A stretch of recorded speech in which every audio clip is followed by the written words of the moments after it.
ظاہر ہے کہ توحید آپ جانتے ہیں کہ توحید کسے کہتے ہیں؟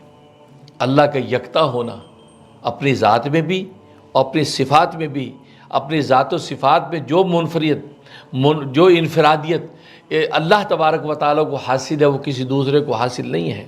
اللہ اپنی ذات میں بھی اکیلا ہے، یکتا ہے، اور اپنی صفات میں بھی اکیلا اور یکتا ہے۔ اس علماء نے لکھا کہ توحید کے 3 درجے ہیں۔ ایک توحید ربوبیت ہے۔ توحید ربوبیت کا مطلب یہ ہے کہ یہ ایمان لانا کہ رب ہے، خدا ہے، اس کے وجود کو تسلیم کرنا ہے اور وہ ایک ہے۔ ونس آف اللہ، یہ تصدیق کرنا کہ ایک اللہ ہے، تو اس کے وجود کو، اس کی ربوبیت کو ماننا۔ وہ سارے جہانوں کو پالنے والا ہے، اس لیے تو کہا الحمدللہ رب العالمین، تمام تعریفیں اس اللہ کے لیے ہیں جو سارے جہانوں کی پرورش کرنے والا ہے۔ جہان جتنے بھی ہوں، عالم جنات ہوں، عالم ملائکہ ہوں، عالم انسان ہو، عالم نباتات ہو، عالم جمادات ہو، عالم معدنیات ہو، اور وہ عالم جو ہمیں نظر نہیں آتے، وہ سارے کے سارے عالم، ان سب عالموں کو پالنے والا ایک ہے، وہ اللہ تبارک و تعالیٰ کی ذات۔ تو یہ توحید ربوبیت کہ اللہ تبارک و تعالیٰ کی ذات کو ماننا، اس کی ایگزسٹنس کو تسلیم کرنا کہ ہاں اللہ ہے، اس کا وجود ہے۔ دوسرا توحید الوہیت۔ توحید الوہیت کا مطلب اس کی معبودیت کو ماننا کہ عبادت کے لائق اگر ہے تو اللہ ہی ہے۔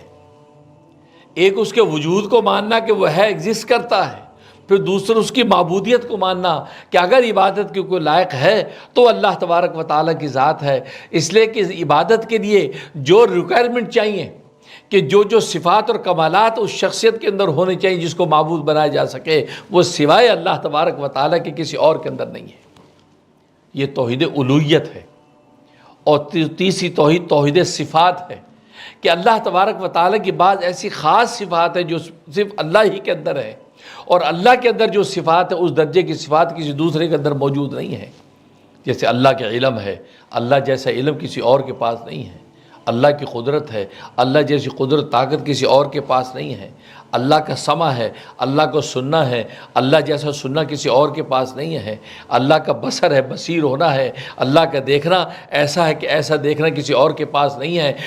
گویا کہ جتنی صفات اللہ تبارک و تعالیٰ کے اندر موجود ہیں وہ اللہ ہی کی خصوصیت ہے، کسی اور کے اندر اس درجے کی کوئی صفت نہیں۔ ہاں ان میں سے بعض صفات کا ایک رنگ، ایک پرتو اللہ تبارک و تعالیٰ مخلوقات میں بھی رکھا ہے۔ انسان بھی بظاہر دیکھتا ہے، انسان بھی بظاہر سنتا ہے، انسان بھی بظاہر بولتا ہے، انسان کے اندر بھی ایک بظاہر ایک قدرت کا ایک حصہ رکھا ہے، اس کے اندر بھی ایک علم کا درجہ موجود ہے، لیکن جو اللہ تبارک و تعالیٰ کے پاس خزانہ ہے وہ خزانے کی کوئی نظیر نہیں ہے۔ تو گویا کہ توحید کے 3 درجے ہیں: توحید ربوبیت، توحید الوہیت اور توحید صفات۔